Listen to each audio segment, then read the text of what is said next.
We're live on YouTube.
Levi, can you hear me okay? Yep, I got you. All right, everyone, it's 6 o'clock. We'll go ahead and call the meeting to order tonight.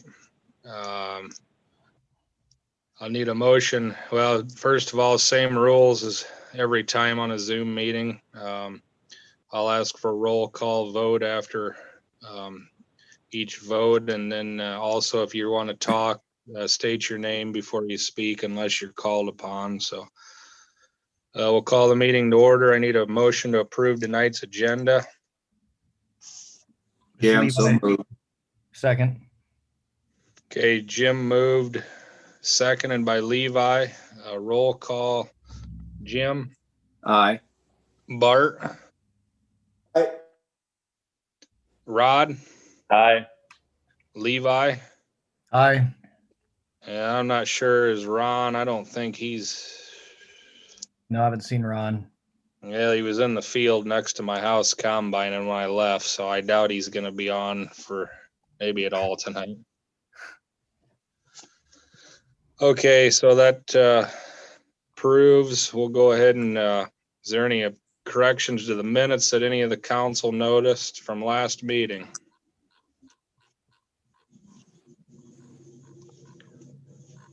Nope, I didn't see anything. Okay, I'd entertain a motion to approve the minutes. So moved. Levi's moved. Motion by Levi. Bart, is that a second from you? Yeah, I'll second. Okay. Roll call. Jim, Aye. Bart, Aye.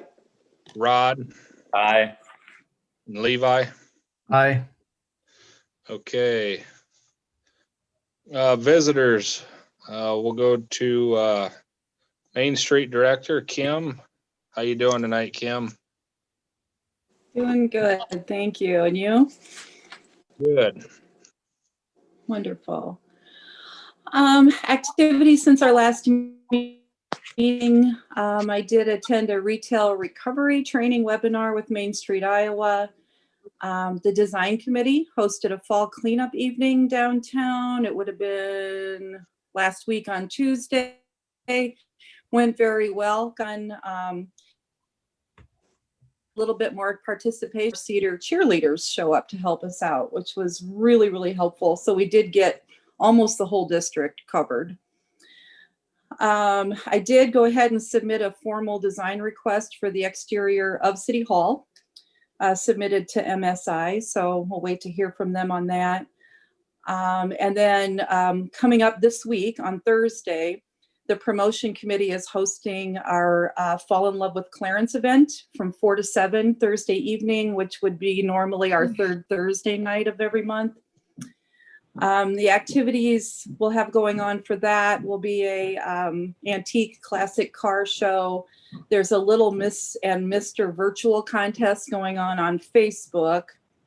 We'll have a pumpkin decorating contest that'll be at the little pocket park downtown. We've got 2 different scavenger hunts that'll be going on, one on social media and one by paper that people can pick up that evening, giving away some Clarence cash for rewards on those. And most of our retail stores will be open and are doing some in-store specials. And then we do have 5 vendors lined up to set up on the sidewalk, and there'll be a bake sale. So we're gonna have a lot going on that evening. And then looking ahead, we'll have Small Business Saturday, which is always the Saturday after Thanksgiving. So I'll be getting together with the retailers to put together some kind of promotion for that. And then, of course, the Clarence Christmas Walk coming up the first Friday in December. And we will be having a planning meeting at the library for that Thursday, October 22nd. Obviously, this year we're going to try to put together some things that will conform with social distancing. We've kind of got an idea going of how we might be able to do Santa that way without kids actually interacting with them and things like that. And then something to consider is last year we did kind of talk briefly about getting together with the businesses and Public Works for getting some input and some collaboration between the 2 of them on putting together a snow removal plan, which snow seems kind of like a long ways away right now, but it isn't, so, and who knows with the way this year has gone so far, we could end up with a harsh winter as well. So just kind of would like to get your input on whether or not you would like me to get some ideas to bring to Public Works, or if we would like to try to set up some kind of a meeting, or how you would like to go about that. Yeah, I think last year there was some question as far as when our guys cleaned the downtown area, some of those parking areas, then between the sidewalks getting cleaned in front of the businesses later in the day, and then the state coming through town numerous times during the day and plowing the snow off the traveled portion of Highway 30. That can be an issue at times too, but I think generally, and Will or Steve can chime in if they'd like, but normally they try to do that early in the morning before get too many cars in front of businesses downtown, clean the parking areas. So I think the biggest thing that I would pass on to any business owner is get on down there early in the morning if it has quit snowing from an overnight snow, and get your sidewalk clean before the city guys get there. So Yeah. Steve, do you have anything to say on that? I agree with you 100%. I mean, last year we got down there early in the morning, and like you said, the state comes through and pushes stuff back in And a lot of it is people pushing it back off of their sidewalks. So if they can get down there early and get them cleared off, that would help.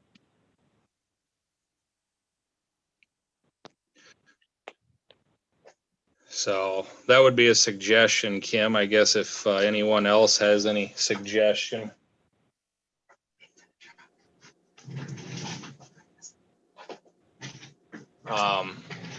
You can, Is there like You a know. start time that you normally get downtown? Well, here's my thought on the whole thing. If it's gonna keep snowing, I'm not gonna go out and clear a lot of stuff. I mean, to me, it's a waste of time and money.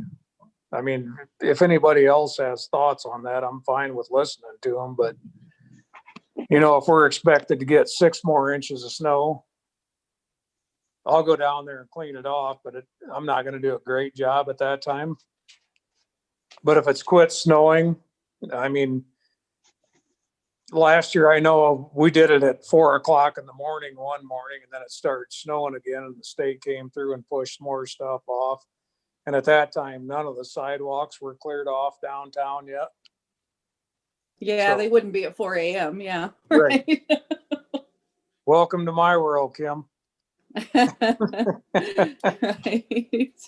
yeah, like I say, I got quite a few complaints last year from the business owners, but they're gonna have to keep in mind that it's their responsibility to clean those sidewalks, whether they hire it done or do it themselves. But there is contractors that are out all hours of the day and night for snow removal and planning accordingly as to when the state, the county, and the cities are moving snow. So, Yeah.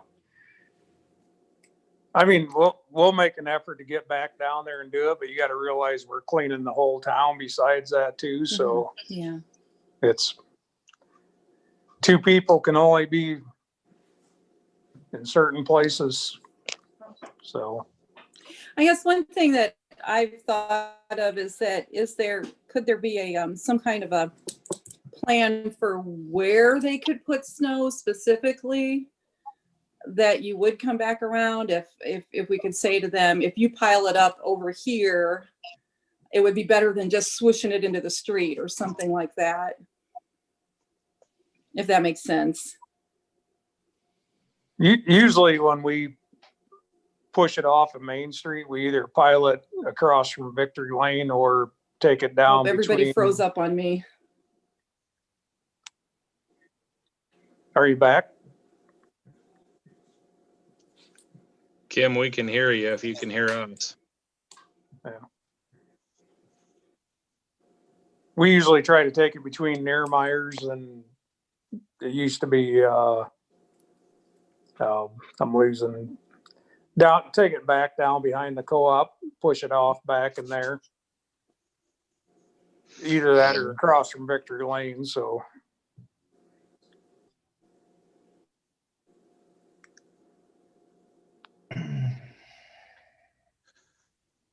But as far as the business owners go, you know, it's kind of a timing factor. It's easier to just clean the sidewalk. I mean, Bart, do you got anything to say? You've cleaned the sidewalks in downtown Clarence for what, about 30 years? In front of a business or multiple businesses? Yeah, I mean, you got to use a little common sense. I think there's not like not a lot of people that are going to down there by at least 6 at the very latest, and get it. But like you said, even at that, you're still going to have problems with the when the state goes. And that's nothing that the city does.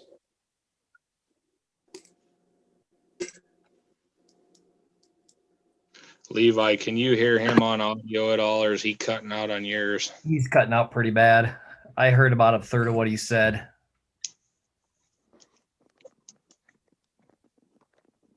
Well, I can get this thing closer. Does that help? That helped a lot. All right. Well, I said basically it comes down to common sense. And like, Kim said, there's not gonna be many people down there at 4 o'clock in the morning. But you should be able to get down there or have somebody down there by at least 6 o'clock. And I know there's times where, the city guys have to be down there earlier, if they got other things to do that afternoon. But any way you look at it, it's still gonna be a problem when the state goes through it. That's just a thing that we gotta deal with. But they do the best job that they can, and that's, really all we can ask for.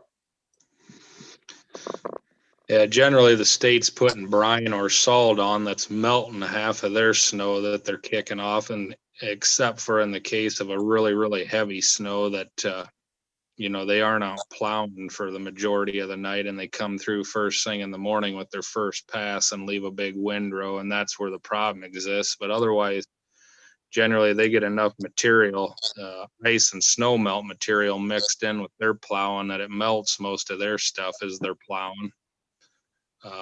It's just kind of a timing thing, and I'm not opposed to communication as far as that goes, Kim, with the Main Street and the city guys on trying to better the facts. So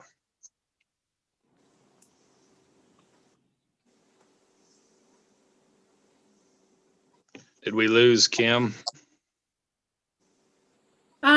You guys are all kind of cutting out on me here and there, so I'm catching part of it, but I guess we'll, hope for the best for this winter and play it by ear. But and then I guess if I get a lot of complaints, I'll have to come complain, right? Yeah, it's just the complaints, Kim. They gotta, like Bart said, there's a lot of common sense approach to the snow removal part too. As a business owner, you got to know what you need to do to work together with people. So Yeah, there's some responsibility at hand there also. of course. Like I said, Bart's done it for years, and I'm not sure he's had too much trouble with it. So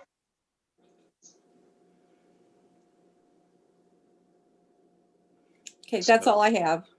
okay, thank you. Thank you. Anything from the council for Kim? All right, we'll move on to Sarah and I believe Joe with MSA to discuss sewer issues. How you doing, Sarah? Hey, I'm doing great. Can you hear me okay? We got you. All right. So after your meeting last month, we talked a little bit about the possibility of pursuing a private lateral replacement program. So I reached out to some folks company-wide to see who has had the most experience with this type of thing. And Joe raised his hand. Joe is out of our Madison, Wisconsin office. And he has some great experience in Oakfield, which is a similar sized community to Clarence, about 1,000 folks. So I thought I would just bring him on to talk to you, 10, 15 minutes about his experience in Oakfield, and you can ask him questions and we can kind of decide as a group whether this is something that we want to pursue or if we want to look at other avenues. So take it away, Joe. I can do that. Again, thanks for introducing me. But one thing you said, Sarah, that I guess I want to make sure of, a great experience with sanitary sewer laterals don't usually go in the same sentence. So I don't want to say that it was a great experience, but it was an experience that was forced upon me and then forced on some other communities that required me to kind of make some presentations to our Wisconsin chapters in order to inform other communities of what's going on. This has become a very hot topic and very common, but what was similar when Sarah discussed what you were dealing with compared to what Oakfield was, is that basically they were bypass pumping all the time. And because of that, they were having so much issues with I&I, and they had a system set up of 3 pumps where they would go in and find where the sewer was backing up, that it got to the point where the DNR said, is enough. We don't want any more letters telling us you bypassed 100,000 gallons today and this and that. We want you to start fixing it. And so they worked hard. They worked on their own lines. They started working on rerouting water through their community. They did a lot of different things in order to try and create less I&I into their system, but it wasn't enough. And they got to the point where the DNR was basically going to come down pretty hard on them and force them to do something and pay some fines. And they said, okay, let's implement a lateral replacement program through the community. And that way we have time to try and fix this by fixing more than just what's outside of our control, because that's where they saw the water was coming from. And so it sounds similar to what you guys have, but I'm going to be honest with you, and why I'm here is to answer some of your questions and to help you maybe prepare for some of the things that might be coming ahead of you if you go down this path. But like I said before, it's not like something you want to do. It's not anything that you're excited about. And especially now put yourself in your constituents when they find out that you're about to assess them maybe $4,000 or $5,000 worth of costs if their lateral is bad, the reaction isn't positive. It's something that you'll have to deal with. And I'm going to encourage you on a couple things is if this is where you're going to go, which you may not have a choice, one that's a benefit to you, because when you have to explain it and go through that, having the DNR forcing you to do that isn't a bad thing, but reducing your costs and your I&I and having a better system is something that's important, as you know, with the treatment plant upgrade. What I want to prepare you for, that I hope everybody understands, that if you're going to do this, please make sure you're all on the same page, working together, make sure all the board members are in agreement with moving, that you've exhausted other options. And I say that only because I've had it one time where I went to a community and gave a presentation, and it was something that the village president was pushing on. And because they were making all the residents do it and they made no cost sharing, no benefit to the public, the next election came by and someone else got elected and they re-changed everything from the 3 years in past. Now that wasn't Oakfield, that was a different community in Wisconsin. But when I say please make sure you're on the same page, that's important to understand that you got some, if you do go down this path, you're really going to have some interesting days ahead of you once you start the public involvement process and getting people aware of it. So I just want to make sure that's number one and the things I encourage you. The second thing is people like Sarah and myself, make sure you're not the one up there trying to explain it. It's easier. You guys are elected officials that represent your community and have a very important job. But the last thing you want to do is try and defend something like this as elected officials, having to explain it. That I encourage you just to realize that having a mediator or moderator, or depending on what you want to call it. But the fact is that you have a requirement that has to be met if that's the case. And this is something that will help the program and benefit you depending on what you find out your options are. And I encourage you just to be aware of it. Lessons that I've learned, obviously going through this, is obviously you're going to have an ordinance in place that supports this. That's no brainer. It's your hammer. It's the fact that they have so many days once it's on bad sewer or clay, or depending what the material is that they have to fix it. But then you're going to have your policy too, if this is where you go. And that policy is going to establish, okay, do you make it a community-wide project? Because I can tell you, when we did it in Oakfield, we came up with a GIS system so everybody could see their lateral and view it by televising it. And then you could see your neighbors too, so you can compare one to the other, but it gave them the information. Well, some people saw it right away in the community and they saw how bad theirs was because it was just blocked completely, that they didn't wait for the city to come around. They actually did it themselves. And because they did it themselves, it cost them more money. But when we, in that, up to the tune of $6,000 to $8,000, but when we did it as a group project, we were able to get the cost under $4,000. With that though, the city offered an incentive. You know, they gave a deduct, and they did it. And it's one of the things I want you to understand. I don't know how you guys own your laterals, if the homeowner owns it up to the main or up to the right of way. But that's a big difference right there, is what do they own and don't own. And so I encourage you to, once you identify what is the ownership of the private lateral, is just to understand what the cost could be and what the options are available to them. If it's open cut pipe bursting, if it's a cured in place pipe, there's 4 different methods that we've kind of used. Those are all available to them. But when you do a community-wide project, everybody benefits of going it together. Oakfield offered them 20% off. They gave them the benefit of financing it and having them pay over a period of time or paying it up front. But because it's a community-wide benefit, they made some incentive in order to make them more attracted to coming in and getting this all taken care of. And you can ask why, and you know, every one of you here are homeowners. Why does a person with a brand new PVC pipe and a clay, or you know, and just installed within 10 years or something, have to pay something compared to someone that has an old pipe that's in the old part of town that's probably since the 1930s, and definitely one of the issues of why we're having I&I. And the reason is that we all benefit from less water being treated at the treatment plant. And so we made the argument that yes, some type of incentive is worth it because there's a community-wide benefit, but it also creates them understanding as a public on why it's important for them to join in this project in order to be part of it and be willing to pay for that extra cost. We learned some lessons the hard way, and I can tell you that they first had a incentive that, well, we'll pay what's in the road, you guys pay what's in the house. Well, 70% of the cost is out in the road if you have to patch it or depending on what you want to do compared to what the house is, and that's for a pipe bursting project. And when we looked at open cut, the concerns we had is curb and gutter and trees in the way and landscaping and restoration, that just being able to get the pipe and get it tighter was good enough for us that we pipe burst everything. So in Oakfield, I've replaced 70 to 75 laterals now. They took a year off this year because they got some road projects coming up. And when there's a road project, they automatically force their residents to look at it at that time. But overall, it's been well received, and we've had a lot, substantially less bypass pumping than we had before. So it was kind of a success. Guys, again, I'm telling you a little bit of a snapshot of what I experienced. There's many other examples that I've dealt with in other communities on how to do it, but I encourage you to ask me any questions or cut me off when I do it. But at the end of the day, like I said, I've given our presentations on this, so I don't want to talk about things that, unless there's something that's bugging you, I want to make sure I address any of your issues. Joe, I have a question for you. When they videoed those laterals, what was the main thing they found with problems on the private side of those Oh. laterals? Well, and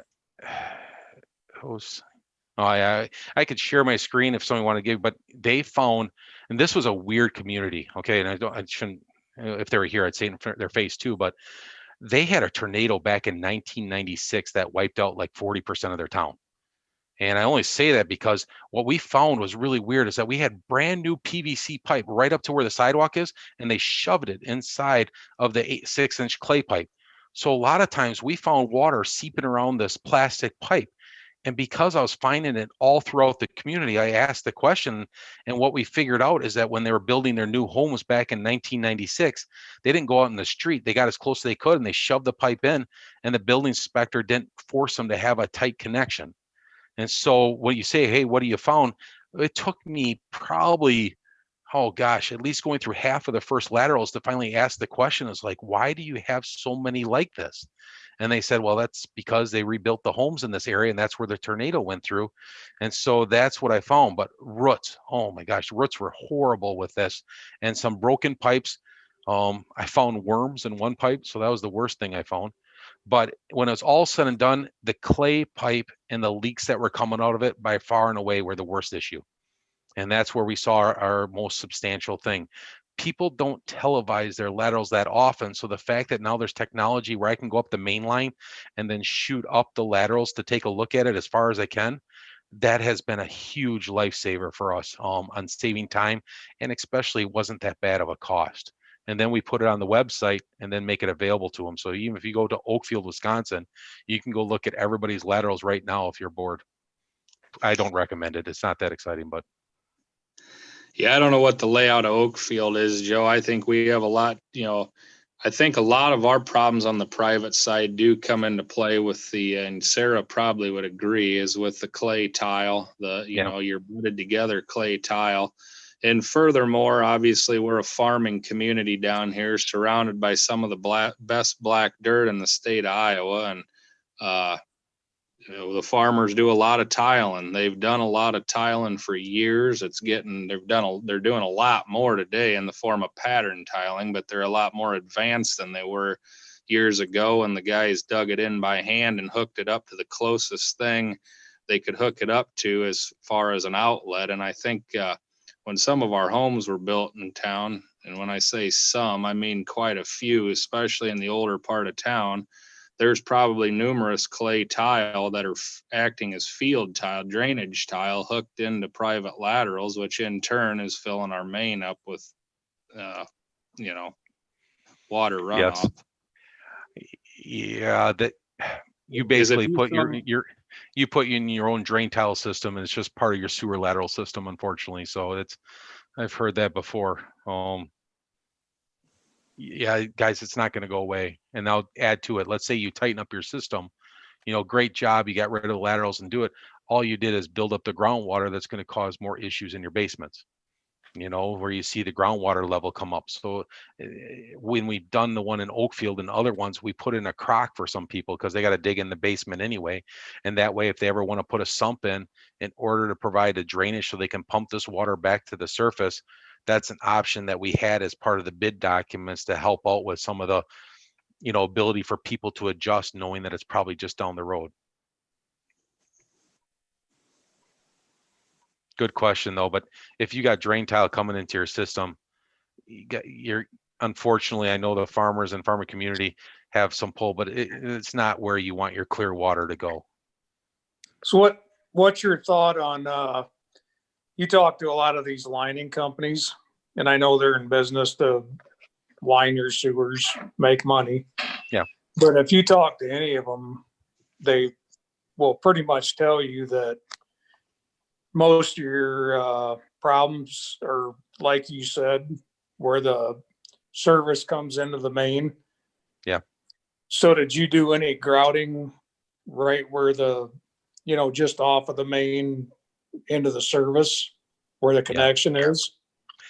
No, you're absolutely correct that the majority of your problems that you have is right at your weakest point, which is the lateral connection. And so depending on what method you're picking, now, Sarah, you told me that you've done a lot of grouting and stuff already on the main lines, I'm assuming, right?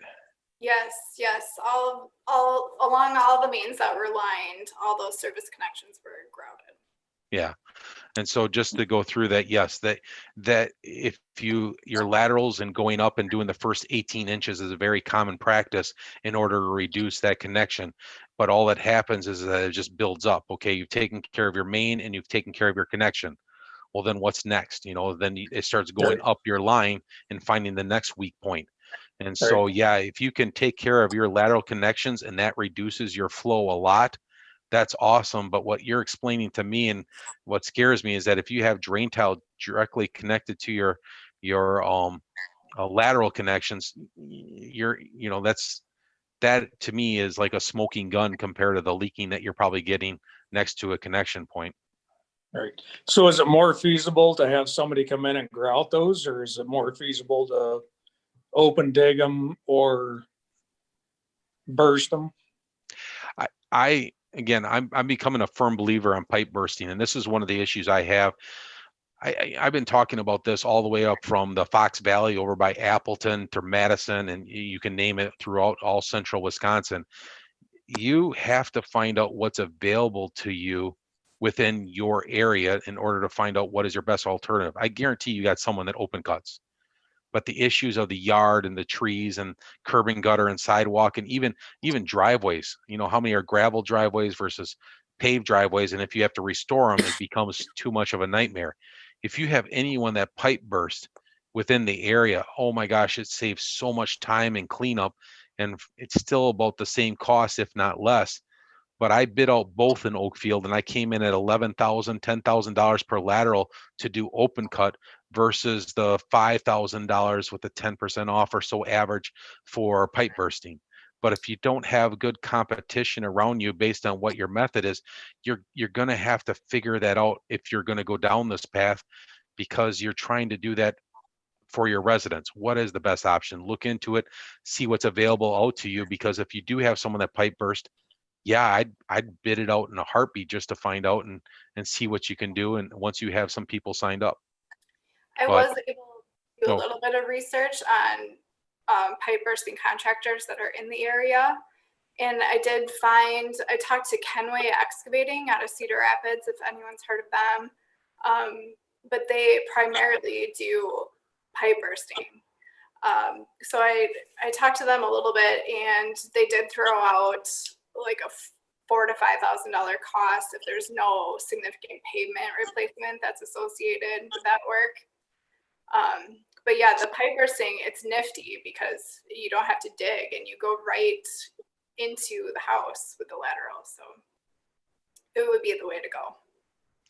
And if you guys, like I said, I know we only got a little bit of time tonight, but if you want to see what pipe bursting is, or I get pictures of it honestly up that I've given, based on some of these projects that I've been part of.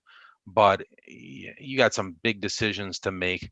And depending on what the DNR says and what you put together, that is going to probably dictate your schedule more than anything else.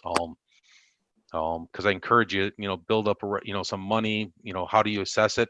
And there's different ways of getting the money, just so you know. I got one community that charges $5 per lateral per month.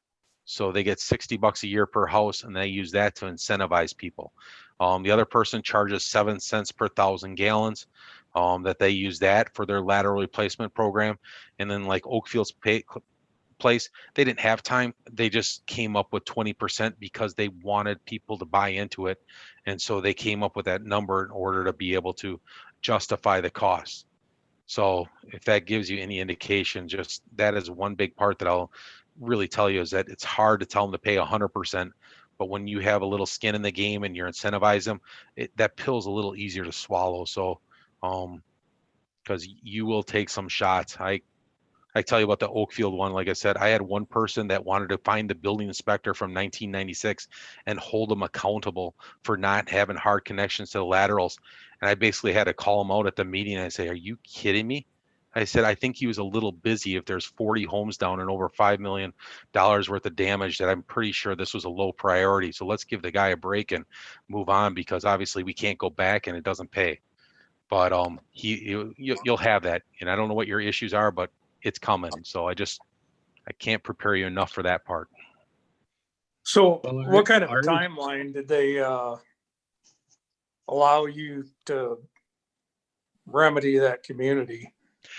Oakfield, and if you look it up, it's got a 7-year plan. So what they did is basically said every 7 years they're going to televise a different part of their community. So they focused on the laterals, and they picked the worst areas first. So obviously the first year they picked so many, like 1/7 of the community, got through the laterals. Then they picked the next one, but they showed a plan basically to the DNR and said, okay, we can't just tackle this all in 1 year, but went over a period of time with a televising plan, and then followed up a couple years later with some projects.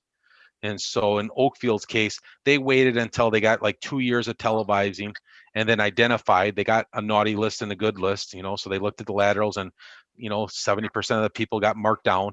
And then basically they had to prove it to them that they either, one, fixed their lateral, or two, they could join in with us and we would take care of it and then bill them. And then, or three, they ignored us. And then after 2 attempts to try and help them, they lost their 20% incentive. So if they didn't act fast, now the people that are not cooperating basically are paying 100%. And the enforcement mechanism, the thing that, we don't want to chase people all day. We want to inform them and give them options. Is that what I'm getting a lot of questions is when they sell their houses, if they can't sell their house until they resolve this. So we get a phone call, hey, this person's selling, are they on the bad list? And then they negotiate a price with the owner, or they try and take care of it. And that's where we're finding out that a lot of this is getting resolved, is through the real estate part of it. So Okay. I was just wondering because, the DNR's kind of got us on a timeline right now. I think they gave us an extension, but They did. I didn't know. Steve, I actually ended up talking with Terry Jones today, just because I wanted to run this by him and get his thoughts. So the city does have an administrative consent order that you know. You have a flow study that's due January 31st of 2022. So, it's coming right up. It's not like we're going to be able to replace all the laterals in a year's time. So I just asked him what he thought about the city pursuing a private lateral replacement program. And he said that the DNR would be very supportive of that effort. And he thought that they would allow the city whatever time, you guys could set your time frame for lateral replacements, and basically give you that time and not force the upgrade of the wastewater treatment facility quite yet. Okay. That answered my question.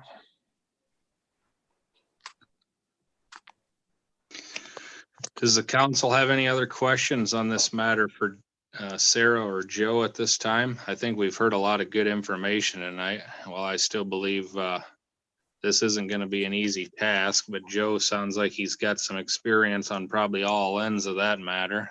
It's quite obvious you guys as a council know what we deal with on a case-by-case basis, and while nobody wants backups in their basement, nobody's gonna wanna spend any money either, so that's what it really boils down to. If you're going to move ahead, guys, work through Sarah, but if you need sample ordinances or policies, I can probably dig some up for you and send them your way. I guess I wouldn't reinvent the wheel, but the fact of having drain tile hooked up to your laterals obviously is going to be something a little bit more unique than what I'm used to. So, yeah, I'm here for questions, but if you ever have anything that pops up, I'll be available to help out with Sarah when she needs it too. Hey, one quick question, Joe, is, I mean, this is something we're probably going to have to attack as a community. What is the best way to start with this? Is the best way to start writing ordinances, the best way to come up with a plan for how to pay for it? I mean, like what a few of the steps so we can kind of start moving? You got two things. I mean, first of all, you're going to put together a plan that's supported by your ordinance and a policy. And I can't tell you how much the difference between an ordinance and a policy is. Your ordinance is your hammer. You have 90 days. It'll be reviewed once you've been identified. And then your policy is how you're going to work with your constituents. How would you want to be treated? And so getting those in place is a big part. But before any of that, I really think you got to work with Sarah in order to make sure that if you go down this path, that you have DNR support and it gives you more time to try and figure this out before you put a lot of money into your treatment plant. So to me, that DNR contact and getting that in place and then following up by stealing someone else's ordinance. I don't know how it works in Iowa compared to Wisconsin, but I hate reinventing the wheel. Just get someone's that you like, see what it is, and implement it and what sounds good for you. But then once you start televising laterals and finding out where the problem is, your public informational meetings and getting that out in order to implement projects is going to be a big step. So even if you say, hey, let's copy Oakfield and do a 7-year plan, you're probably, at least if you can afford it with a DNR, 3 years away before you actually do a lateral replacement. And that time you have time to educate, you have time to talk to your people in the neighborhood. I tell you right now, I always make fun of my board members. And again, this is just me. So I'm sorry, Sarah, I'm just going to go off here. I don't know why you volunteer sometimes to do this, because all you can get set up to is either one, make some people happy, but usually you're ticking people off and just taking the heat for it. And so this is one of those times where you're setting yourself up knowing that you're going to get some kickback, and having like a me or Sarah there in order to explain what's going on so that you are not the ones, you don't take the shots. You're the ones that have to make choices, because you got to make the DNR happy. You have to make your constituents happy, and you're trying to be fair. And it puts you in a tough spot that you do not have to be the one up there explaining it. But that's, to me, the order of where it's going to go is how much time can you buy to get an education piece out so you don't feel like you're just ramming it down people's throat would be huge for me. I just, in my idea, if you started next year with replacing laterals, just, you're not going to have time to think it out and have it discussed with people as much as you'd like. Okay. No, thanks, Joe. So anything else? Otherwise, I'm going to let Sarah move on to other things and I can head home, I guess. Joe, really appreciate your information tonight. That was helpful on your past experience. So we thank you a lot for that. And it's unfortunately something I think this city's going to have to look into, because with what we've done with our phase 1 and phase 2 of our rehab project, the manhole replacements, the point repairs, and the lining that we've done to over 75% of our mains, and we're still having significant issue. This seems to be what the direction we're going to have to look into. Yeah, I'm sorry. When I heard the story, it didn't sound like you. Unfortunately, you guys are doing a lot of work, but at some point, the private main and the public main do stop, and it's not. And it's one of the things that really will help you is that you have spent a lot of time and effort trying to fix it, and it's still not resolved. And so, I like I said, work with Sarah, get a hold of me if you need anything, and I would keep pursuing this option, obviously step by step. But I think getting a hold of the DNR is your next big step, and making sure they're okay with some type of plan that you guys can support. Joe, can I ask a question? Do you know how Oakfield in particular, how their system was originally designed in their town? Was it designed with multiple, what I'll call overflows to when you got a 4 or 5 inch rain or just say a 2 inch rain within a matter of an hour? Did the DNR enforce that upon them that they were illegal and they had to cap those off? Not necessarily legal or cap them off. They didn't have a choice because what they had is they had a pump that was sized to pump their whole community up to the treatment plant, and that couldn't keep up. And so what happened is that the homes that were closest to it were starting to get sewer in their basements. And so their first step was put backflow preventers on those homes to try and stop it at least from going into people's houses. And so the DNR never said that you have to cut it off or do it, but Oakfield knew that because they'd have 2 inch rains or rains predicted, they started heading down to their facility right away. And they had a 3 setup bypass pumping system where they could directly turn the water into the local creek. And they just knew it was coming with every rain. And then all they have to do is identify it to the DNR. And that's where, when they sent in over 20 or 30 in 1 year, that's when they said, okay, enough's enough. Stop using this as a fix. You have to come up with solutions. So I never heard them say that, no, you can't bypass pump, because all it ended up doing was going into people's basements, and they didn't want that either. Well, here they're not telling us we can't bypass pump either. They're telling us that we've got to document our bypass pumping, but the way our system was designed, and Sarah could probably explain it too, is years ago, our system was designed with 4 or 5 overflows on the north and the south end of town. For instance, when you had a high water table type year and you were getting multiple heavy showers, which it seems like in the last 10 years in Clarence, we see multiple times a year where we're getting anywhere from 2 to 7 inches of rain in a matter of less than a half a day. And that's when we have created most of our issues upon us. A number of years ago, I don't believe the city ever had any trouble until those overflows were capped off. And that was basically a mandate by the DNR, the way when they put in our new interceptor line, I believe you mentioned 96, I believe 96, 97 is when we went from a mechanical sewer plant to a lagoon system, and they put in a new 15-inch interceptor line at that time, and that's when those were capped off. So. And then it forced you to have to deal with your system where the clear water can't just be bypassed and untreated. So no, I'm not familiar with that. It's not definitely not what Oakfield had, but I could see why you would come to the conclusion that that's led to your current problem, since you don't have the ability to handle large events. And I call large, but your clear water getting into your system and not having the ability to just let it flow out. So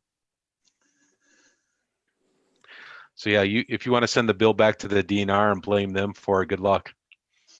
Yeah, it's a lot of good luck with them. That's what I can tell you. So.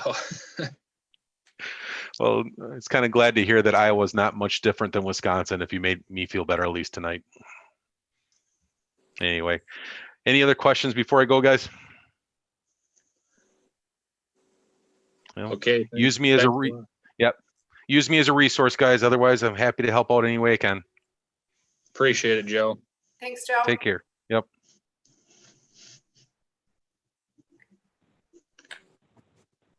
All right, Sarah, did you have anything else for us tonight? No, that's all I have. Unless Okay. there's other questions, so. Yeah, I think this particular conversation, it seems to be, it's obviously ongoing, but it's probably getting to the point here where we probably need to, like Levi said, put a plan together, and it's going to take more than just our regular council meeting every month to discuss this and move forward, I feel, unfortunately, but we may have to get together here and have a discussion with you, Sarah, on moving forward. So.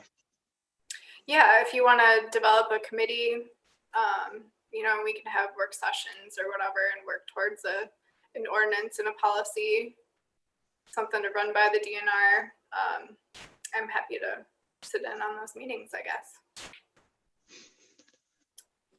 Is there any questions from Sarah from the council? Yeah, tonight? sure, it's Rod. Go ahead, Rod. Roto-Rooter does pipe bursting out of Cedar Rapids too, Sarah. I did hear that. I think that they do some pipe bursting, but they don't have excavation equipment or something. At least that's what this other contractor was telling me. Yeah, but they would they be do another option. They do a lot of pipe bursting. Roto-Rooter does. Yeah, it might be worth just getting a couple of competitive quotes to make sure we're getting the best price. Did you talk to Charlie from Kenway? I did talk to Charlie from Kenway. Yeah. I believe there's an outfit out of Walcott that does it too. I checked into on the county end of things on some tile crossings under concrete and asphalt roads this last spring. So I believe there's multiple ones in our area that would probably keep the process somewhat competitive too. So is that kind of what you were getting at, Rod, as far as multiple contractors? Yeah, because I know, like I said, Nathan from Roto-Rooter, they do plenty of it. Okay. Well, like I say, we get to that point, that'll be something we'll have to look at too. So I don't believe this is going to be a very popular step by any means, but it sounds like Joe, from what he said, he really had a lot of good insight on this. I think what everybody needs to realize is if you don't do that, you're gonna spend a lot of money on out at your sewer plant. I mean, I think a lot of it has to be, what do I want to say? Let the community know what's going on, and you're either gonna spend it now or you're gonna spend it later, however you want to do it. It's Like Sarah talked last meeting, that's the education part of it. Either way you look at it, whether we have to add another cell onto our lagoons, it's not fixing the problem in town per se, but it's going to still cost the city residents because it'll have to be done probably in the form of a bond issue or a tax or a sewer levy increase. So yeah. Right. Either way, they're paying for it, but yeah, replacing private laterals, I mean, that's getting to the root of the issue at least, and you're not just kicking the can down the road. I don't know. With inflow and infiltration, I always kind of use the analogy. It's like you have a leak in your roof. You know, you can either choose to repair your roof or find a bigger bucket. And that's kind of, where you guys are at in terms of your sewer system.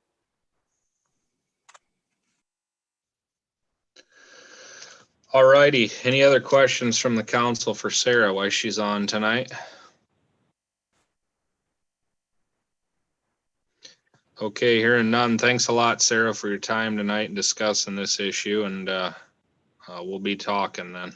Great. Thanks, everybody. Is there any other visitors on the Zoom meeting tonight?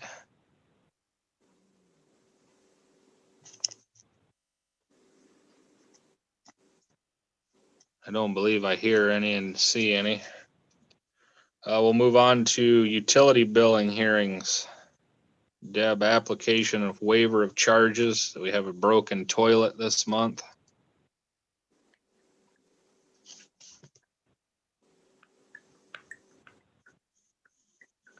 Deb, you're muted.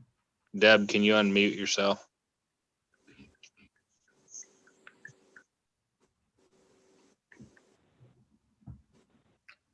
If you tap the screen, it should pop up the microphone button.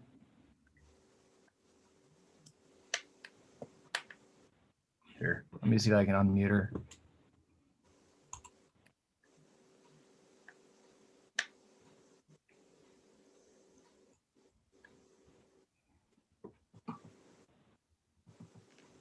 All right, am I there?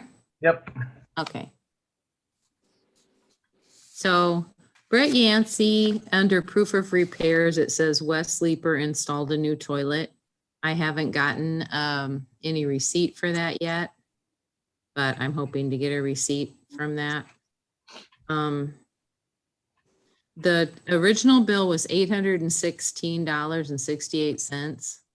According to our policy, we can forgive $592.92 of that. So his total adjusted bill will be $223.76.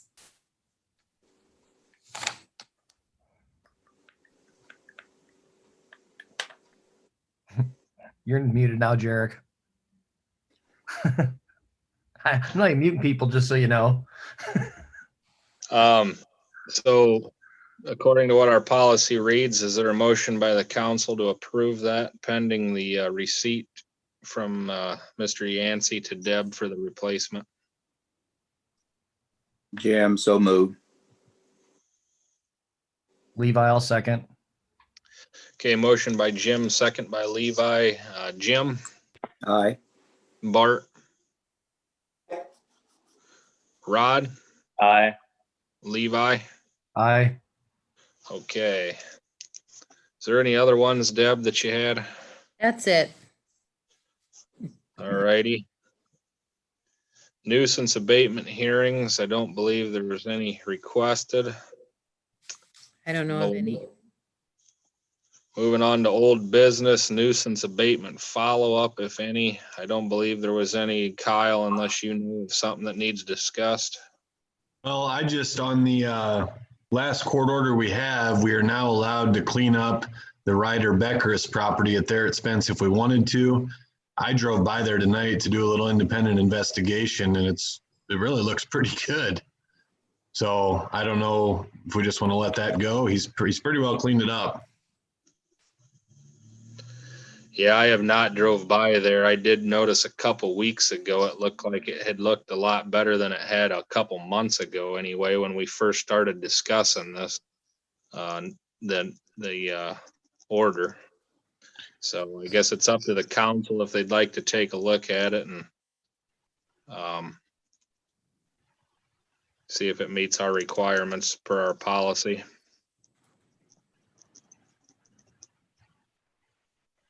Yeah, I guess if you guys want to drive by and move forward with something, let me know. But like I said, there's really nothing left in the yard. The garage is still full of junk, which, not really a violation. Okay. Questions for from the council on that?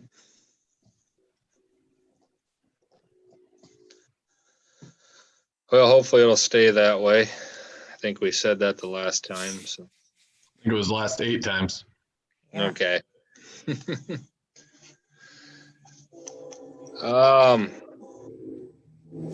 Okay, any other old business, Deb? There's nothing on here that I see. Nothing else that I know of. All right, discussion with the ambulance director / coordinator. We still have Kelly and Tara on here, but I do see Brittany's on here tonight. So, Brittany, if you wanted to introduce yourself, I don't know how many of the council have met you. I haven't even been out to see you yet, but congratulations on the position, and we're looking forward to hopefully moving the ambulance forward in a positive manner here in the future. So. Hi, my name is Brittany Rogers. I was hired by the city. I've met Jim and Levi. I think so far I've talked to Deb through email. So far, since I started, we've taken 18 calls that we've taken. We've had, for the month of September, from September 1st through the 30th, there were 15 calls. So we're starting to generate more revenue than we were. Right now, projected for the month, we should finish October with more calls than we did for September. With EMS, you can't guarantee when you're going to have call volume, but based off of what we're seeing, we should have more than we did for September, which means we're generating revenue, and that's a good thing right now. Since I started, we do have 2 drivers in training that have started and are on the schedule now. So once they complete their driver's training, they'll be on and listed for drivers which will be good for us because since I started, there were 2 calls that we did miss because we didn't have a driver to go on the calls. When Brian was the police officer and in town, he was able to drive for a couple of those. But it'll be helpful to have them on the schedule. We are working on hosting an EMT class in Clarence in spring. Right now, we have a potential for 3 just from Clarence for that. Loudon thinks they will have 2 for it, and Wheatland has a potential for 2. And there's a minimum of 10 in order to host it off-site from the college. And we're looking at Monday and Wednesday nights for that training. So it'll be twice a week for 4 hours, like 6 p.m. to 10 p.m. Flyers and advertising for that will start going out next week to see if we can generate enough. The college needs to know by the middle of November so that they can plan on providing a instructor for the class. And then for the review board, Nick and Elaine Schreiber were elected for the review committee for me for the first year. And that's what I kind of have right now. Does anybody have any questions for me?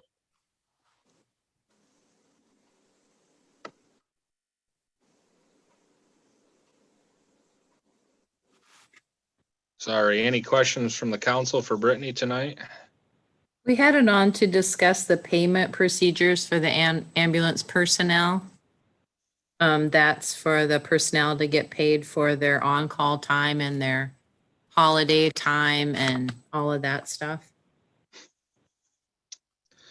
Brittany, do you know, has the board discussed that as far as that not changing from before, or? So our board meeting is set for this Thursday night. We didn't have one last week due to a scheduling snafu on there. And also we had a 911 county meeting that I went to.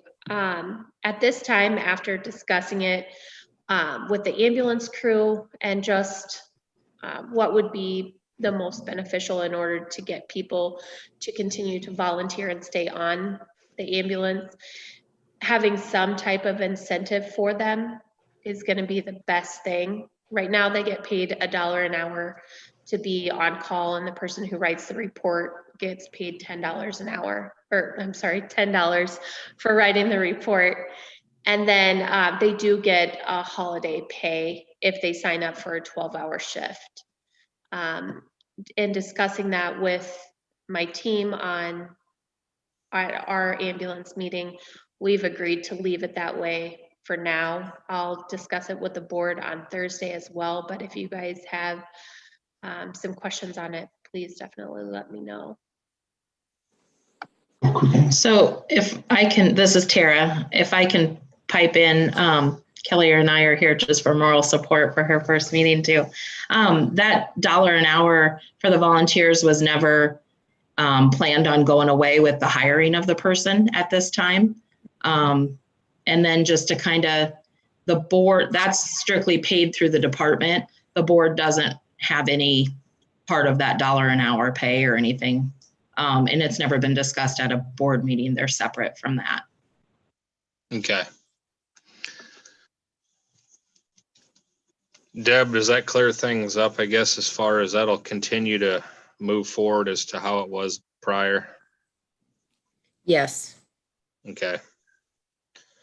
All right, I think that was the only thing on the agenda. Does the council have anything for Kelly, Tara, or Brittany tonight?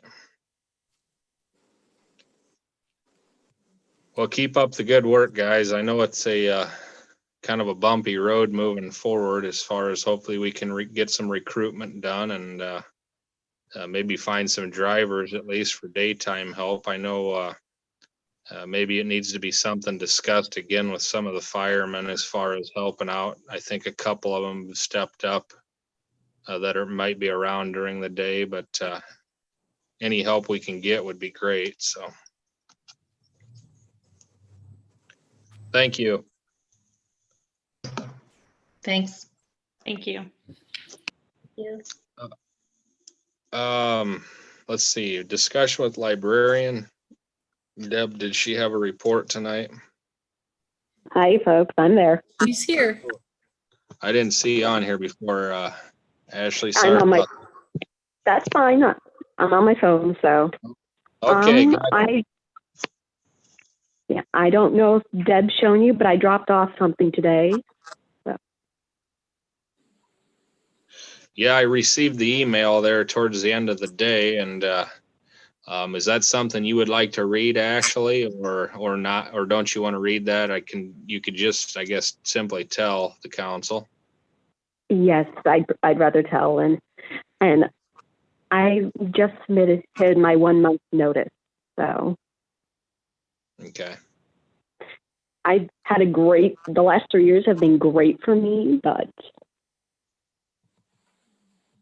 Well, we appreciate your time as our librarian, our library director, Ashley. It's probably at times a challenging job with, especially this year, I would certainly say, with all the challenges that have come along. So, yeah, but again, I've enjoyed it, so I just want to say whatever I can do to help in the next month, then just let me know. okay, well, I think we've been down this before, Deb. I think the board we'll have to discuss it with the board as far as the hiring process goes. So, but you will still be acting in this capacity was it November 12th? Yep, 1 month from today. Okay. All righty. If you need a little longer, please let me know. But have you told the board yet? I sent my emails at the exact same time that I sent them to Deb. Okay. All righty. Well, again, thank you for your time as a librarian, and we sure appreciate it. The city appreciates it. So, hey, I've appreciated my time being with you guys. Moving forward, we hope the best for you. So, thank you. Did you have anything else tonight, or does the council have any questions for it? Or did you have a report tonight, Ashley? I'm finishing up the yearly survey. Hey, given all of our numbers into the state, there's going to be the county librarians meeting next week over Zoom. And over the next few weeks, we're hoping to have a program with Greg Rogan about his latest book, Florecita. So keep an eye out for that. Okay. Any questions from the council? All right. Thank you, Ashley. Thank you. Bye.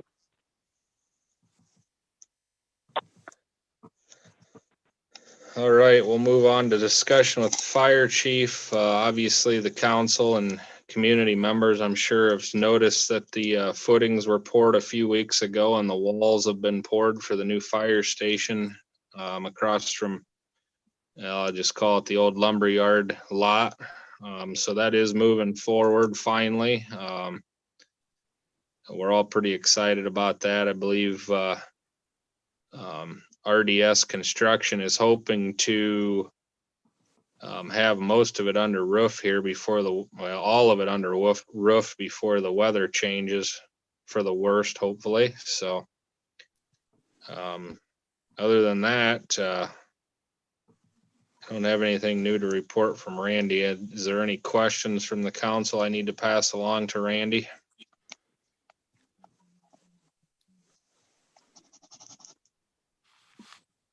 All right, hearing none, we'll move on. Discussion with the police. Obviously, we don't have a police officer to talk to tonight. Just real quick, I'll go through. I had a conference call with Sheriff Wethington and Chief Deputy Kanucky the other day. It's been longer ago than the other day, but I discussed, I basically called and asked if they would be willing to provide Clarence coverage while we have our process and search for a police officer, which is required by state law that we either have our own police officer or coverage from the county. Warren said he wouldn't need any formal contract at this time, that he would more than willing cover Clarence. He said how he's done it in the past, and I believe is doing the same for Mechanicsville currently. They were without an officer for roughly I think maybe a year, and they do have somebody new hired that is going through the academy right now who is not certified. But he's got a reserve deputy program, which some of you guys may be aware of. I believe Mike Dauber heads the reserves, and he called me a week or two ago, and we discussed moving forward how they've been doing it with Mechanicsville. He has a reserve or two on duty on Friday and Saturday evenings each weekend, and they would cover Clarence, do some quote patrolling, kind of making an appearance and whatnot. They charge $25 per hour. They do it for up to 8 hours on a Friday evening or Saturday evening. Mike would probably be the one that would be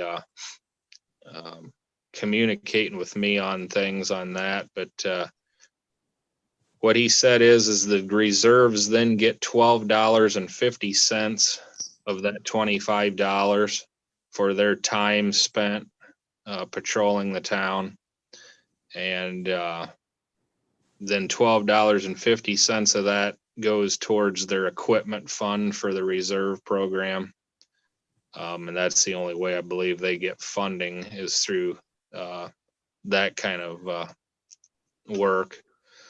So I agreed to that, and with agreeing to that, obviously Warren said he would take care of any call that comes in Clarence, morning, noon, night, weekend, whatever, until we can find somebody. So we do have coverage right now, just so everyone is aware.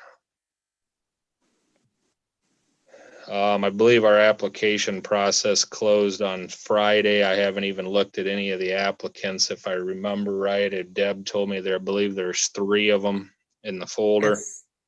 I think moving forward, it's something that myself and the liaisons are going to have to get together and review and discuss the situation. As you are aware, this isn't probably a position you hire for overnight. But we will move forward, continue to move forward with it. Is there any questions from the council at this time? I have a question whether or not we need a motion. We need the council to approve the plan with the county. Probably not a bad idea, Deb. Thanks. I guess I kind of already okayed it just for the fact that we need the coverage, and that's how they've kind of been working things. So again, guys, it would be for Friday, Saturday night patrolling through the reserves, and it's $25 per hour for up to 8 hours. He said they may not be in town a full 8 hours, but there may be some nights that they might be. Start early in the afternoons around when school. He said most of them have full-time jobs, and it just depends on their schedule of when they get out in the afternoons and evenings. But he said sometimes they'll patrol around the football games at the local towns and start a little earlier too, and maybe around when school gets out on Fridays and stuff. So is there a motion to okay that moving forward for the time being? Jim, so moved. Levi, I'll second. Okay, motion by Jim and seconded by Levi. I'll go to a roll call. Jim, Aye. Bart, Aye. Rod, Aye. and Levi.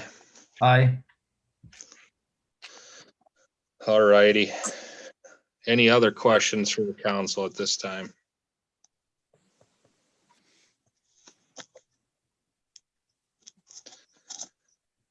All righty, moving on, discussion with P&Z. Steve?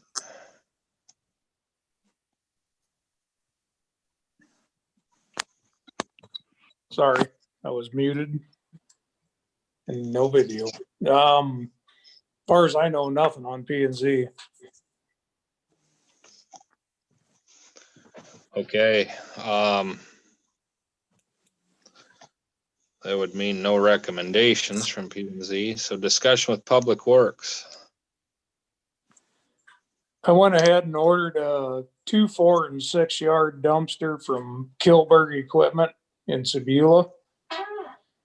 Compared their prices to Elliott, and actually this guy was an ex-employee of Elliott, and they were probably $100 to $200 cheaper per dumpster, and free delivery. So we got a 2, 4, and 6 yard dumpster coming from Elliott or from Kilberg Equipment. And Sarah didn't mention this, but she sent Jarek and I an email, and ever since we've got that flow meter at the sewer plant recalibrated, our flows have been down, and they're matching our influent is matching our effluent flows better, which is a good thing. So I believe we're permitted to discharge the middle of this, well, actually next week, isn't it, Steve? actually, we're discharging right now. Oh, okay. I couldn't remember the date, so. Yeah, October 1st, per the permit, we can discharge. So we started October 1st and we're currently discharging, so. But I think at the last meeting, or maybe me and you just talked, Jarek, but we went around and made a list of all the Widowmakers hangers in town. Do we want to get somebody on those and try to get them out, or as far Yeah, as trees go? I think unless the council has any opinions, I have been talking to a couple people as far as, before we get too deep into winter and we start having a possible ice storm or a heavy snow that could bring those down. I don't think it's a bad idea that we start getting someone on those. Yeah. I'm just going to tell you, there's a lot of them in every block. It's probably not going to be a cheap thing. I mean, I don't, what Yeah, do I you guess- recommend? Do you want to try to get Toby, or? Well, I guess the question at hand is, and Toby made the comment to me that some of those trees are in pretty bad shape, that if you try to just take the hangers or the Widowmakers, I guess, if you will, it might take as much time than just taking the whole tree down and being done with it if they're in bad enough shape. So I guess that's the question we got to ask ourselves is, where do you start and stop on cleaning up some of those hangers? Right. Well, maybe we can wait till after the FEMA meeting and see what they say. Yeah, that is scheduled for Thursday, I believe, at 2:00, I think, Deb. Is that right? That's right. Yes. I don't know what they're gonna say. I'm hoping they have some very insightful information that we can move forward, knowing that we can get some of this. I think there's quite a few trees that probably just need to come completely down. Obviously, we know there's a lot of stumps that need ground, and there's multiple sidewalks that need fixed due to the damage. So yeah, as far as a decision tonight on some of that, maybe it's best we wait till after Thursday to move forward with that. I have seen some other towns that maybe have had their FEMA meetings already and that are have gone out. They've went around town and identified the trees that need to come down, and they've went out for bid on tree removal and stump removal of those. So I would assume that coming from a FEMA meeting that they're getting that, because I don't think any town has a budget to just go around and take down a bunch of trees. So. Right. And as far as the trees go,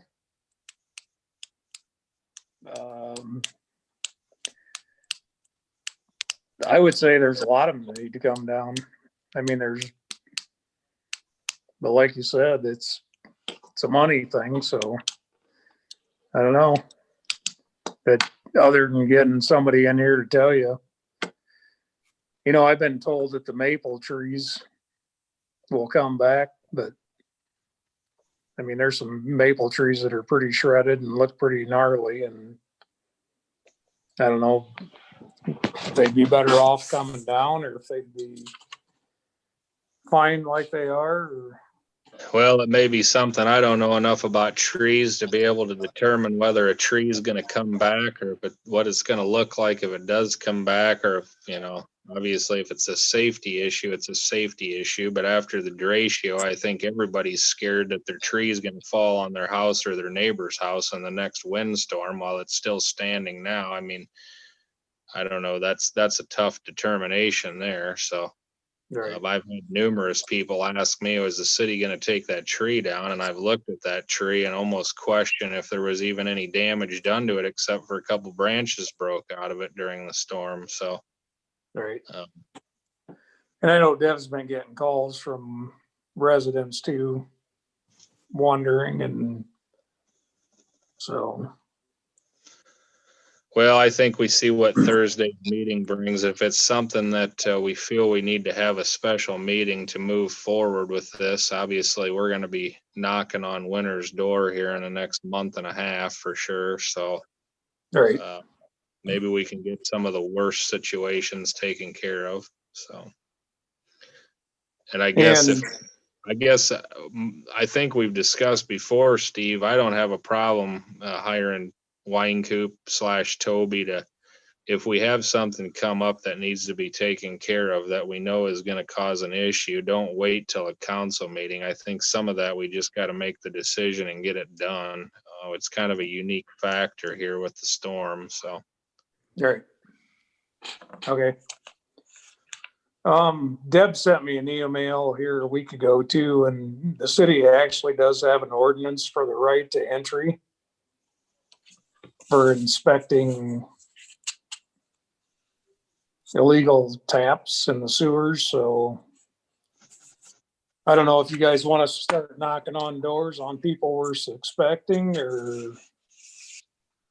yeah, I don't think that's a bad idea when you have the time. Again, you might not be the biggest fan of some people, but I think just a quick educational speech to them as to why you're doing it. It's worth a try. So, Yeah. Been hated all my life, jerk. well, I think different than that. Yeah. You said something about the sidewalks. Do you want us to try to pop the sidewalks out that are bad and put rock in them? At one time you mentioned that. Yeah, I kind of forgot that I had mentioned that to you, but I think some of those that are a safety issue, it's probably, if we got the skid loader and can get those popped out, and I don't know if we can load them up or break them up at least to get them loaded up, and then just put rock back in those damaged areas and smooth it up for the time being. All right. Is the council okay with that? Will and Steve, if they get time to start doing some of that? Yeah, sounds good to me. Okay. I mean, a lot of them have big root balls right by them. I mean, I don't know that we're going to be able to get rid of the root balls, but if we just get the sidewalk out and put rock in so people can walk on it. No, I think that's a good plan. So, all right. I think that's everything I got. Steve, you do have on here what we discussed the other day, the cardboard for the commercial accounts that I believe Johnson County is no longer going to pick up. Yep. Um, So I was contacted by Casey's, the school, Victory Lane. Seems like I'm forgetting one. The nursing home. Nursing home, yep.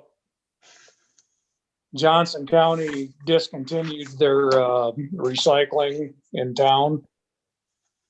And I'm pretty sure that the nursing home is purchasing their own 6-yard dumpster. And I told them we would do it. Casey's I guess the big problem is these people were picked up weekly and they only had 4-yard dumpsters and we're bi-weekly for recycling. And I Angie down at Casey's, I told her that, and she said, well, maybe we can get a bigger dumpster. I guess I don't have a problem with it because right now we're running to Davenport with a half a load of recyclables on every week. I mean, it's not gonna affect us as long as we charge them for what we're picking up. We got plenty of room to do it. I know Lisa called me at Victory Lane and asked if she could rent a dumpster from the city, and I never got back to her yet. And I don't know if you guys are in wanting to rent a dumpster to her or not, but, and she might be in the same boat. She might not be able to make it 2 weeks. I don't know what we charge for rental, but if it's a long-term situation, I don't know, maybe you could talk to her about it, but it sounds to me like it might be something be better off purchasing a dumpster for yourself than renting one for long term. That's kind of how I feel too. I mean, it's, but she just asked if the city had a dumpster she could rent for it and if they'd be willing to pick up her recyclables. So. Well, I That's imagine. kind of why I had Deb put it on the agenda so we could talk about it. And I would think we'd be able to help these commercial businesses out. I think they were getting charged by Johnson County for doing so. Is that correct? They Steve? were, and I asked Bob at the school and I asked Angie at Casey's what they were being charged. Neither one of them knew what they were being charged. So, I mean, I have no idea what the rate would be, or should be, I should say.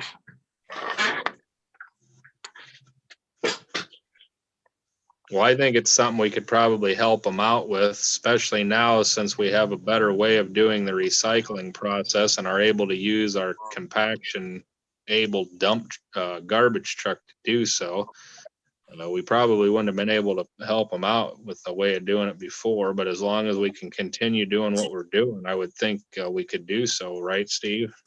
Yeah, I would estimate that garbage truck is only about half full when you run it to Davenport every week now. So there's plenty of room to do it. And here's my other suggestion. Let's just do it every 2 weeks.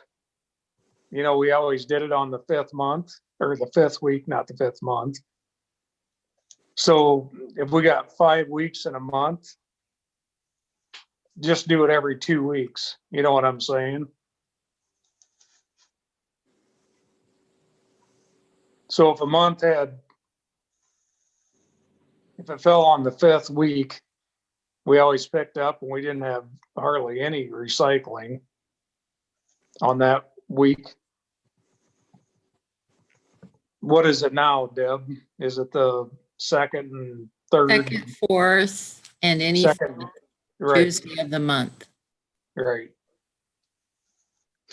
Can we get by only doing that with these commercial accounts if we go that manner, Steve? I think we can. Okay. Well, I guess it's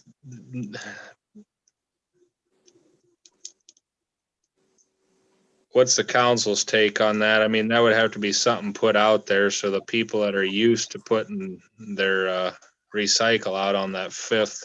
What's that happen twice a year, isn't it? I think October is one of the months it happens. Yeah. We just did it last week or 2 weeks ago.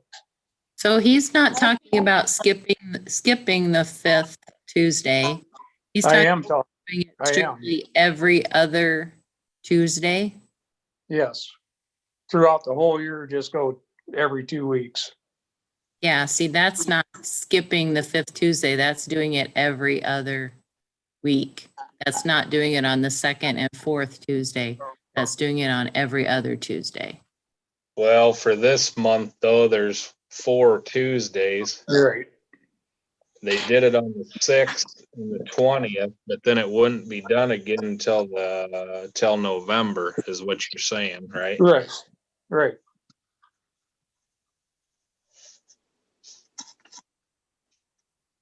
According to Talking about just doing it on the second and fourth Tuesday of the month, or is that what you're saying? No, I'm saying do it every other Tuesday throughout the whole year.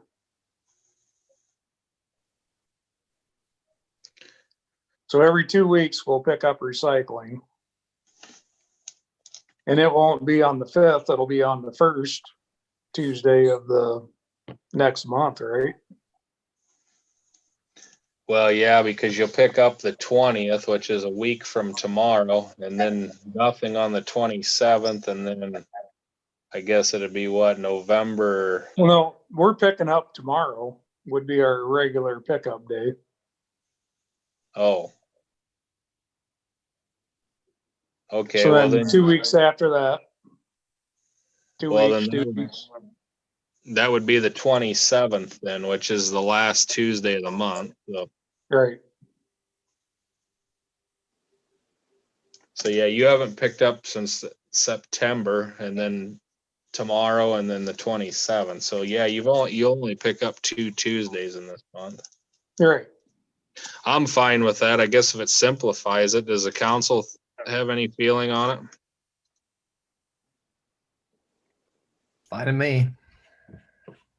I guess back to the first question, or is the council okay, or I suppose we need a motion to go ahead and pick up those commercial accounts, and is it feasible to do it for the same price that they were paying Johnson County Refuge, since we're taking it and having to pay for it in Davenport? So we got the fuel cost and the manpower just like Johnson County did. Jarek, it's Rod. Yeah. They'll have to find out how much they're getting charged, I guess. That's gonna be the biggest thing. Okay. Well, again, I don't know how much We that is. don't have a problem picking it up. Yeah. Well, Steve, I guess if you could ask Angie to talk to her, I think they call up district boss or whatever. I think they're the ones that are in charge of the budget for each one of those stores. Yeah. And of course, Doman could probably find out, and then the nursing home knows what they were getting charged. Yeah. I already talked to Bob and he was gonna try to find out. And Angie said she was gonna talk to her manager too and try to find out, so. Well, I'm okay. We'll see with what they were getting charged and. Somebody else trying to talk. Jarek, this is Bart. Yes, sir, Bart. Talked to Lisa. Lane got charged $30 a month. But that's a, small dumpster. Okay. But that's what they charged us. What size dumpster was that, Bart? The small one. I think it was a 2-yard. 2-yard. And we'll probably, it'll be packed. I don't know if she can go 2 weeks. We'll just have to, I guess, put it in the regular garbage, but because I know every week it was pretty full. Well, if you had a 2-yard, can we go to a 4-yard every 2 weeks then? Probably, if we can get it pushed up into the building, that's the big issue. I don't think there'd be a problem with that. Did Johnson County provide your dumpster? Yes? Yeah. Yes.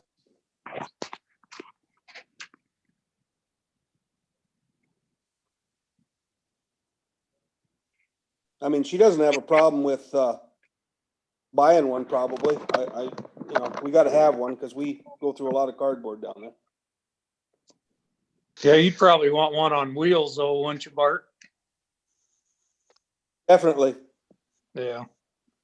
See, I don't know this Kilberg equipment for the 4-yard. It was $890, and I don't know if that was on wheels or not. That might just be a stationary one. Yeah. Well, Tyson sells. We can figure something out. Yeah. Well, moving forward, I think I don't know when Johnson County was done. Is it the end of this month? No, they're done. No, they're, yeah. They came and got the dumpster and everything. Yeah. I shouldn't even tell you this, but I picked up Casey's already, so. Angie begged me to take her cardboard and I did, so. They owe us for this week anyway. Well, these businesses, I guess, need the ability to get rid of their recyclables. And since we have the opportunity to be able to do it now, which is a lot easier, I think, on the guys and using the garbage truck, unless the council thinks differently, I think we move forward and pick it up, and then we can look into what to charge them based upon what they were charged as far as, I mean, what's fair. So does that sound good with the council? Yep. Yep, that's fine. Okay. Deb, do we need a motion, do you think, in that manner? I would think so, yes. Okay. Is there a motion then to approve that? I'll make a motion for Rod.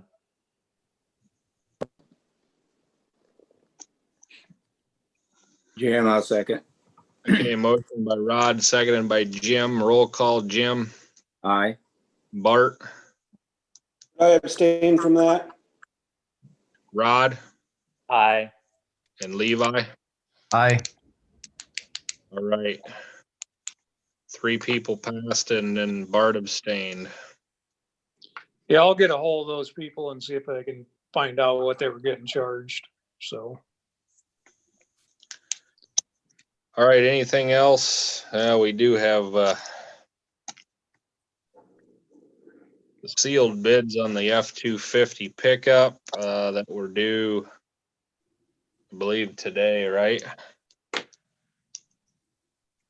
We've got 3 of them here. Does the council want me to move forward with opening them up?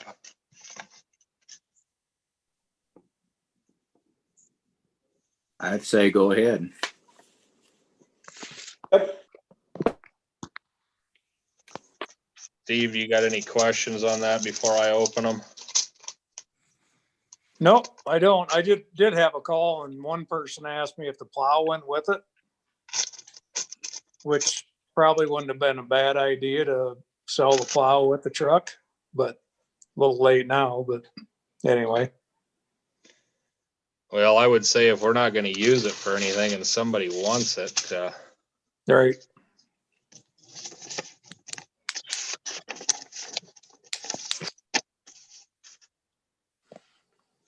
this is from Reese Bixler, Bidford Town Truck, $5,777.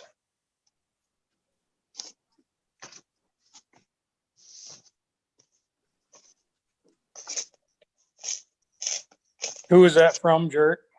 Reese Bixler.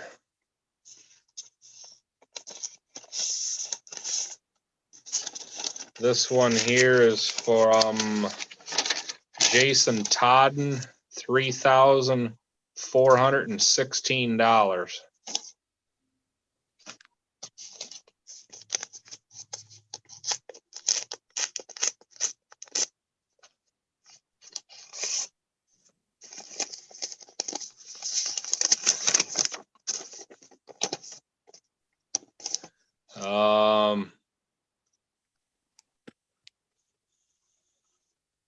This one is from Cindy Meyer for $3,050 for the truck, or $3,360 for the plow with the truck.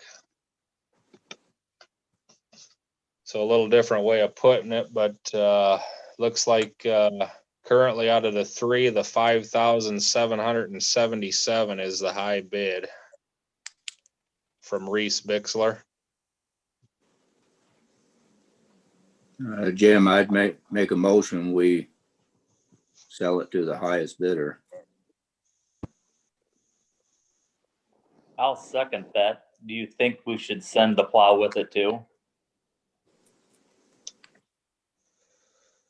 That's up to the council. I don't think the city's ever gonna have any use for it. It currently isn't in working condition due to the, basically the whole electrical. I think it's basically, I actually had a guy that said he'd give us $500 for it. If you want to look at it that way, okay, but, and I can contact him again. It was actually Luke Overbreckling from Mechanicsville. He came down and looked at it. So, I mean, you might be able to get $300 to $500 out of it. The only thing I'm gonna tell you is we took the bracket off the old truck, but to unhook the controls off of it, I'm not doing it. I'm just telling you. I think we should let it go with the highest bidder to take the roof, maybe.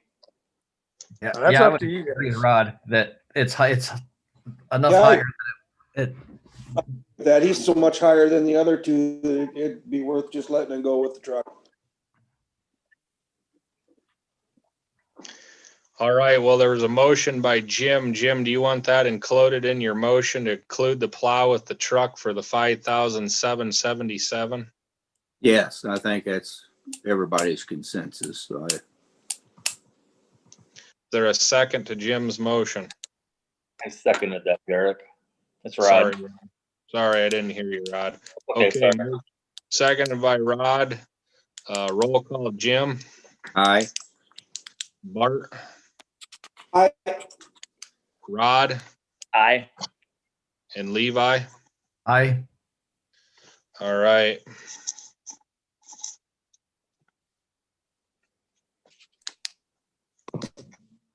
Is that delivered price?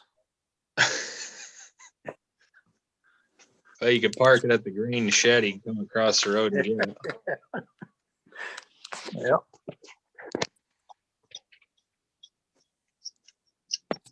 I don't believe there's anything else on here for you, Steve, unless you have anything else.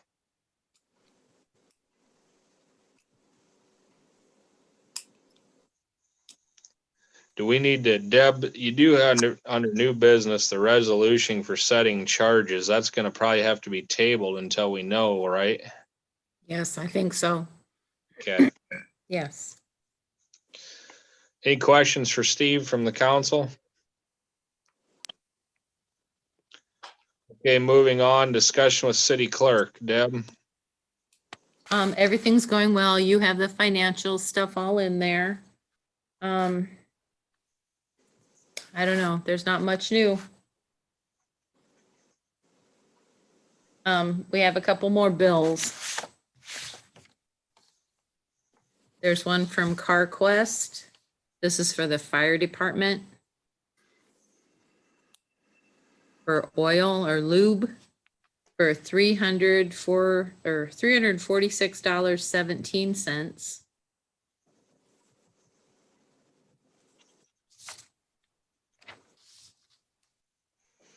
And there's one from Future Line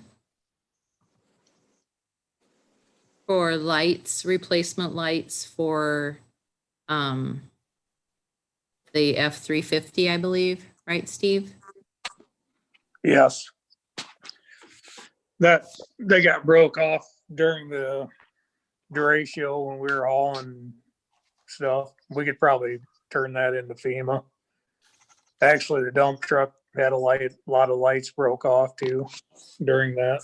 So you might want to hold on to them and we could probably turn them in.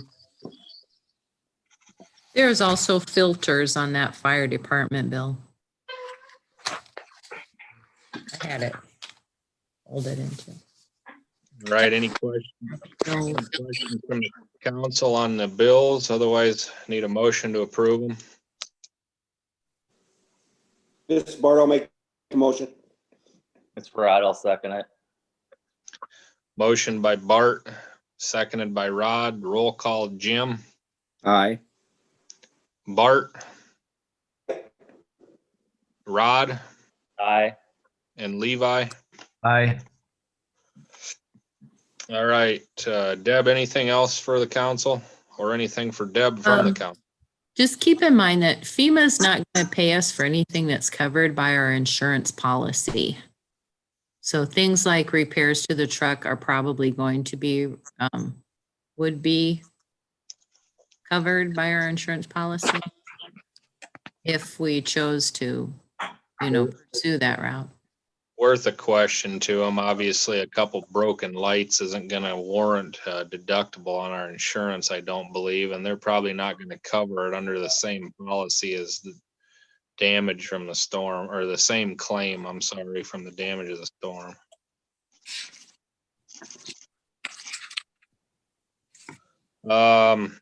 All right, moving forward, correspondence and communications. Chris Pluger letter concerning flower beds. I don't know if you just want me to read this.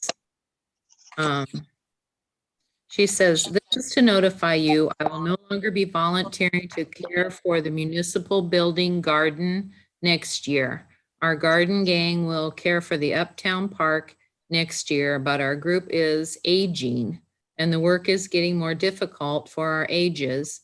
So caring for the Uptown Garden will probably cease as well in the near future years. Chris Pluger. So she means this little garden out here, like where the flagpole is, they're not going to care for that anymore next summer immediately. And then the downtown park, they're also going to stop caring for, but not next year. Steve, you think Will's got a green thumb?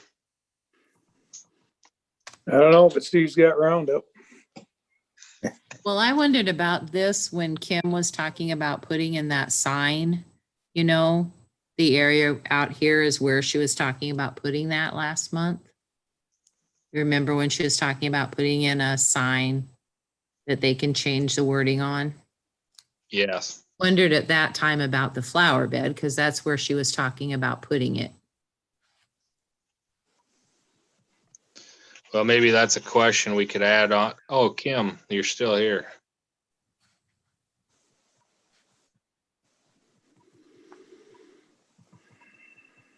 Yes, I'm still here.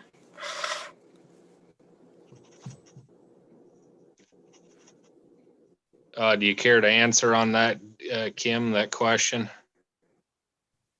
I didn't hear the question. I'm sorry. Oh, sorry.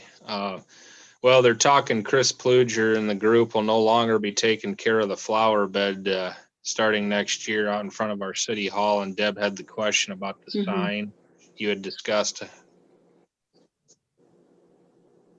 Is that possibly putting a sign where that one flower bed is? Yes, I have gotten one bid on having a sign put there, but I was so far looking into some other less expensive options. So yeah, that would take care of that little area. You certainly wouldn't need flowers there if there was a sign.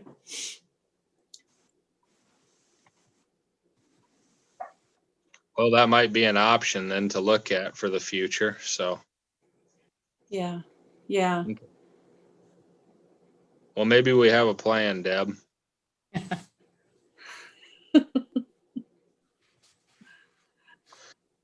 Had you gotten anywhere on the flagpole, Deb? Did you get a hold of somebody on that?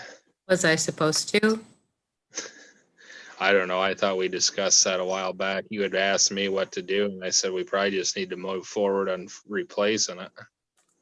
No, I have not. Okay. Probably Hey, should Jarek, get. Yeah, go ahead. Who was that? Or the flag that was on that pole, I think it was Labor Day. I don't know, but when it bent farther down, it was, and it needs to be replaced anyway. But I have that up here in my garage folded up. Do you know who do I just give that to a Legion member? Do they have a burn deal? You can, or you can bring it here to City Hall. We have a bunch of them here that we will eventually take down there to the Legion. I got one from you, so I'll just bring both of those down sometime. Sounds good, Bart. All right, any questions on that? Otherwise, we've got a SEDCO request for letter of support for Iowa Great Places grant application.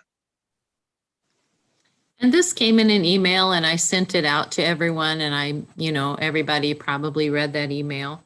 They're requesting a letter to support the Cedar County Cultural Center to be located at the Prairie Village. So they've sent a sample letter. So you guys just need to decide whether or not you're going to support that. Another part of that project is going to be the cows of Cedar. They're going to have statues of cows in all the communities in the 8 Cedar County communities.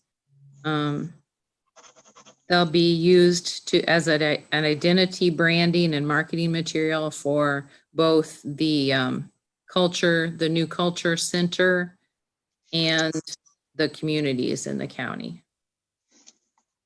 And they're also saying that they plan to deliver the project without requiring any direct financial commitment from the communities.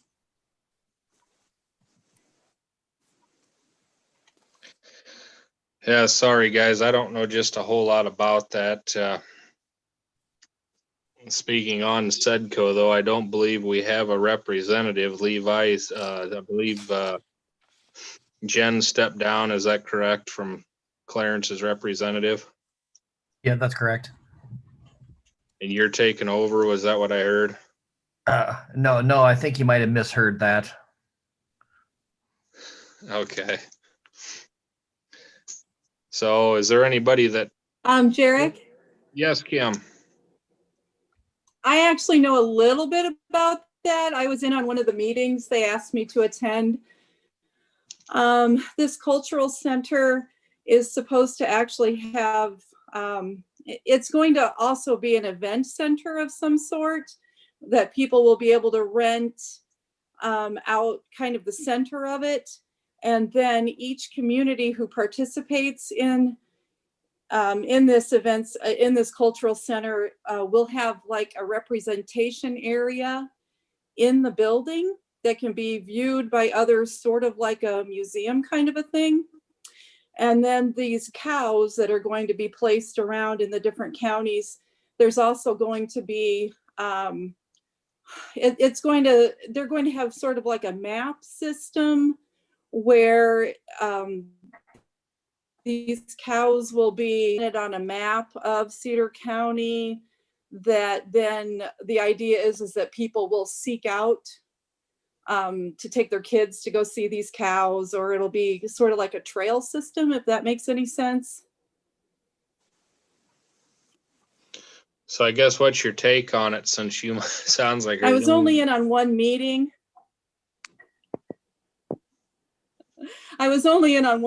So that's what I know about it.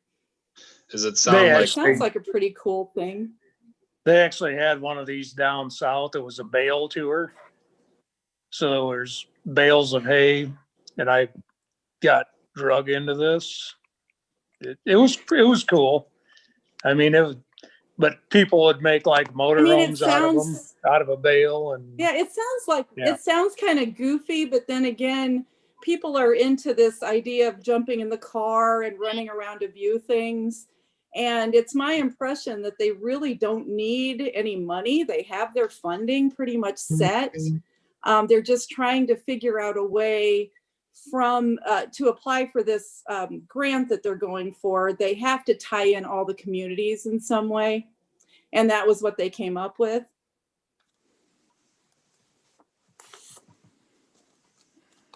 Anyway, they need a letter before November 2nd. So it needs to be decided on tonight. Well, if there's no cost to the city, I don't see why this wouldn't be something to get involved in. Does the council have any other take on that? Yeah, I'm on board. And I'm not going to guarantee that they're never going to ask you for any money, but as it stands right now, that's not part of the plan. Okay. So Levi, are you motioning to support the letter? Yeah, I'll support it. I'll motion for that. That includes being our representative for Sedco.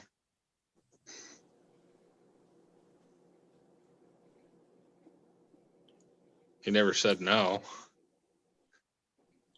He looks happy about it, doesn't he? Okay. Don't include that, Deb, but anyway, is there a second to that?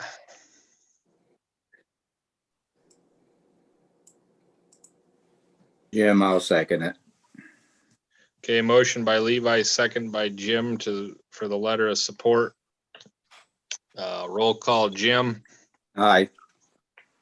Bart, I, Rod, Aye. and Levi. Aye. Okay, motion carries. And Kim, on a serious note, do you have any idea who would be interested in maybe being the city's representative for Sedco? In the past, it has been a council member. I know Pat Hazenbank, I believe, was the last council member that did it a number of years ago.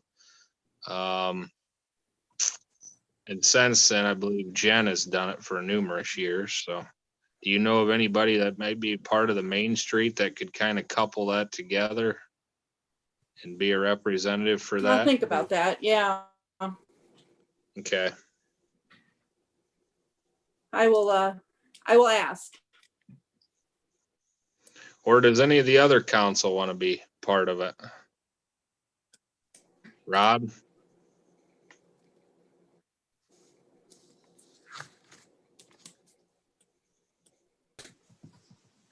Okay. Moving forward, Kelly from EMC called to say a check and the adjuster's report are on the way for the insurance damage to the city. I guess when we get to the report or get the report, I asked Steve to kind of review it and make sure everything is on there that was discussed as far as building and property damage. And we may have to get with Brian Caspery of the park board to review what's on the report for the park boards damage also. I don't believe there's anything to accept tonight, is there, Deb, on that? Because we haven't received it. All right, we're under new business now. MSA scope of work. We discussed that, having to move forward. I think we're down to resolution to update employee handbook to include up to 50 hours per fiscal year overtime for public works employees. So this should have been done before July 1, but it was not done. It was overlooked. So we didn't have overtime in our handbook at all. So it's adding the definition for overtime, which is generally all time ordered and actually worked, which is in excess of 40 hours in a designated 7-day work week. Unless it is an emergency, all overtime shall be approved by the employee's supervisor. And pay and compensation, overtime for FLSA non-exempt employees except police officers. Overtime to constitute authorized work in excess of 40 hours in a work week. Overtime in emergencies or required to complete work under special circumstances shall be paid for 1.5 times the regular rate. In the case of non-emergency overtime, may be compensated for by compensatory time or off or paid for as above for all or part of the time worked in accordance with rules and regulations adopted from time to time by the mayor and city council. The mayor and city council may require an employee to either come in late or leave work early within the same 7-day work period to avoid overtime. Public works employees shall be compensated with overtime pay for up to a total of 50 hours per fiscal year beginning with the 2021 budget year. I did have Kyle look this over today. He said it looked fine. All right, any questions from the council as to the resolution that was discussed I believe all the way back to last budget. That's when it was discussed. Nope, I'll make a motion to accept the resolution. It's Rod, I'll second it. Motion by Levi, seconded by Rod. It's a roll call vote anyway. So Jim, Aye. Bart. I believe that's an aye from Bart. Rod Aye. and Levi. Aye. Okay, approval for mayor to sign letter of support for Iowa Great Places grant application. That, is that what we just talked about, Deb? Yeah, so we just did it, I think. Yeah, we voted on that already. Okay. All right, I don't believe I'm missing anything on tonight's agenda.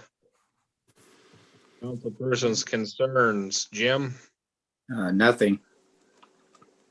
Bart, Nothing. Rod, No. Levi. Nope. Okay, I need a motion to adjourn. Jim, so moved. Levi second. Motion by Jim, seconded by Levi. Roll call, Jim, Aye. Bart, Aye. Rod, Aye. and Levi. Aye. Okay, my meeting